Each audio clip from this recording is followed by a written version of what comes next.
Hey guys, this is Chesco Changer Rankin. Today I want to share with you a game I played over the board in a rapid tournament. And I also want to share this variation because it's a pretty, I'd say rare line, but it's not that rare. It's actually a common gambit that you'll face, but it's tricky and a lot of people don't know what to do against it, and so I thought this would be very educational. Also, thanks to my opponent David because he notated the game, and that's awesome. Hopefully that wasn't a reason for his time trouble and loss. But it was awesome that he had the moves written down all the way up until the game was decisive. We got into time trouble after the game was already winning for white. So I can only play the moves to a certain point. Um, and I racked my brain, but I could not for the life of me remember how the end game played. Like rook and pawn end games with some minor pieces on the board, and you got 1 minute on the clock, and you're kind of blitzing out moves. It's not going to be the easiest thing remembering everything. So without further ado, the game started with d4, knight f6, c4, c5. So this is after d5, black can play a number of moves that go into a Benoni, or black can play b5, which is a very principled move, and this is called the Benko Gambit. And the idea is that after we take, now our center is much weaker, and black just goes full Gambit style and plays a6. And black is really hoping for a variation that goes pawn takes, bishop takes, and then like knight c3, j6, e4, and then bishop takes, king takes, and yeah, we're gonna have to like castle by hand, something like this. The king's gonna have to walk over here, and the rook comes out, and then the king goes back to g1. That just looks awful. Who on earth wants to play that? And so why not play the top engine move, e3? This is called the half accepted variation, and it's awesome because you win a full pawn, but black doesn't get any of their shenanigans. So it's just a win-win. But you do need to know what you're doing. I've mentioned this to quite a few like veteran d4 players, and they always scoff at me. They're like, "What is the half accepted variation?" And it's like, do you not know how to play against the Benko Gambit? This is the principled way to play. If you play anything else, you're not gonna be fighting for a win. So anyway, he plays g6, knight c3, and now this is a really important development scheme. So we go knight, pawn, pawn, knight. So we go knight c3, a4, e4, knight f3. Knight c3, a4, e4, knight f3. So it goes knight, pawn, pawn, knight. This is really important to remember, and you'll see why. Because they're not super intuitive moves. After bishop g7, we play the move a4. Looks a bit odd, but it is the top engine move. And he plays the move d6, just connecting his pawns. And now we play the move e4. And the idea is basically to just play against this light square bishop.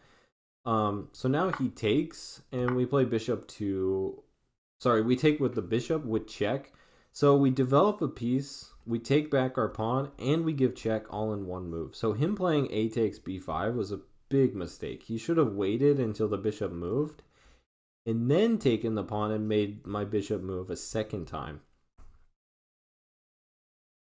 So I'm not sure why he took the pawn. He had lots of other moves that were super logical and didn't require losing a tempo. So he goes bishop to d7. Now, I think in the whole tournament, I am most proud of the move that I play next. So I'm going to pause for just a second and see if you guys can find a really strong move for white. You have to really look into the future and find a piece, find a square that's gonna, or find a move, I should say, that's gonna make your pieces stronger and stronger as the game moves on. It's really, I was really proud of myself for finding this move. And that's bishop c4. It looks absolutely nuts, but here's the idea. Knight a6, knight b5 is coming. Well, knight to d3 is no longer a huge threat because we cover that. Knight to a2 is never going to be a big threat because we cover that well. And knight to c2, which is annoying, the queen's got that on lock. So the bishop covers a lot of key squares on c4. Now number 2 is that when the knight comes to b4, he's closing one of the open files that he wants to use to attack me on the queen side, which is usually the idea. After castles, the rook comes here, and the two rooks are like monsters here, and the bishops try and come out this way and become monsters this way, and you see everything is pointing at like these 4 squares, and it can be really nasty. But if the knight's covering this, then really the play is going to be a Benoni style play, which means my key break needs to be e5. And he's going to try and push f5, which means my bishop is going to open up on his king, and that's exactly what happens. So without further ado, we'll get there, don't worry. Castles, knight to f3. I wasn't too worried about bishop to g4 because I can just play h3, and after bishop takes, queen takes, I'm super happy. It trades off his light square bishop, and I'm not too worried. Granted, you do have to be careful of the e5 square. The e5 square is really what he's looking for. So bishop here, knight here, or even knight here and then here. e5 is something that we don't want to allow. So that's why after knight to a6, I actually play the move h3. And now I'm covering all the squares that this bishop can go to. So very Benoni style pawn structure. Knight goes to b4. Thumbs up to him. He found a great outpost square, but the knight is actually coordinating with 0 of black's pieces, and he's really got to figure out a way to get his pieces to some better squares because this guy's not going to do anything if it's all by itself. So we continue with castle. Queen c7. I was super happy to see this because now bishop to f4 eyes the queen and the d6 square. He goes knight h5, but bishop drops back to h2. That's why h3 is super useful. It creates luft for the king in the future, covers the g4 square, and provides a pocket for the bishop. So now he plays f5, and aha, this bishop is now coming to life, and we push e5. Now you're probably wondering, doesn't that just hang a pawn? He has 1, 2, 3 attackers, and we only have 1, 2 defenders. But let's see what happens if he takes. D takes e5, and white to play and win. So if you need more time, pause your video, but the move here is pawn d6 check. Attacks the king and the queen, and we're going to completely win this game. So what if he takes with the bishop? Well, then knight takes or bishop takes is either a free piece, or if he takes with the pawn, then again we have the same tactic. So the pawn on e5 is tactically defended, and I thought really nice move. So he plays f4. I play rook to e1, just preparing to cast or to trade here and keep some pressure down this diagonal and open up the rook. But now he goes bishop to f5, finally gets his bishop active, which makes sense, and he has the simple threat of knight to c2. So this knight is actually creating a threat, but we go rook to e2, and we get some nice lateral defense. Looking back, rook to c1 was a much better move, because I didn't want to unconnect my queen down this diagonal. That was one thing that I did not like about rook e2. But I didn't like rook c1 because now my queen and knight are tied down to this pawn.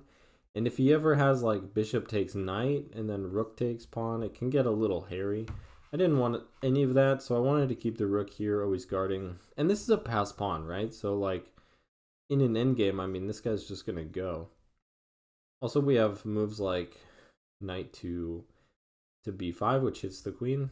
I was considering that, but rook to e2, just nice and solid.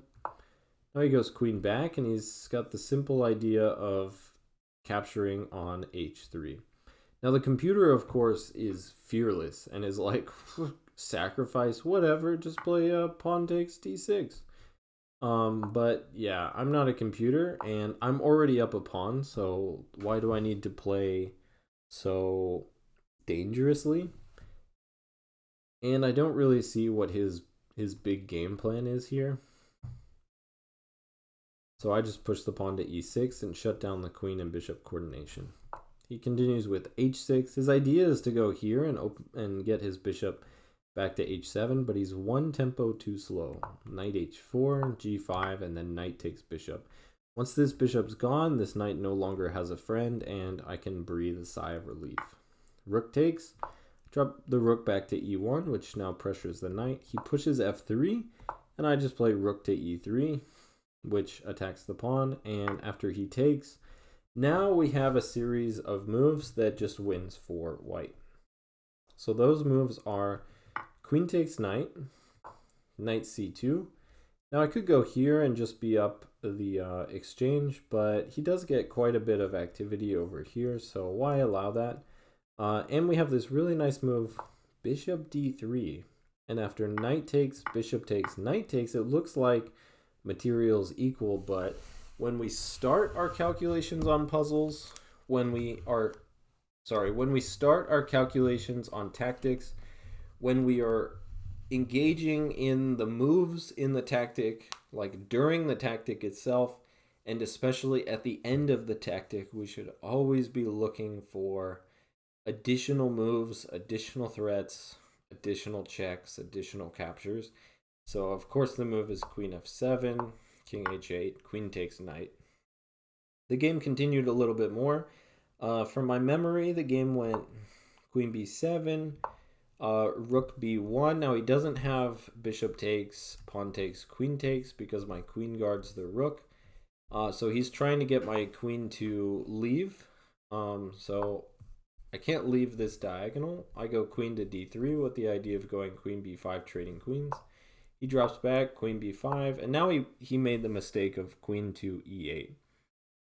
He put his queen there, and then he realized that he's not actually running away from the queen trade.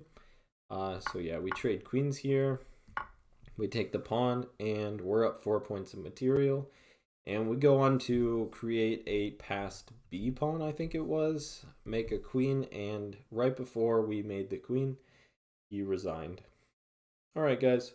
Hopefully you enjoyed that. I just wanted to share a game in the Benko Gambit, which is something you face quite often, but not always something you know what to do against. And hopefully you'll find this setup against black very useful. So again, the setup goes e3, knight c3, a4, e4, and then knight f3. Now he took here, and we engaged in this, but still, knight f3. So knight c3, a4, e4, knight f3. Knight, pawn, pawn, knight. All right, guys. I'm going to log out and do something not chess. So I'll catch you guys later. Bye.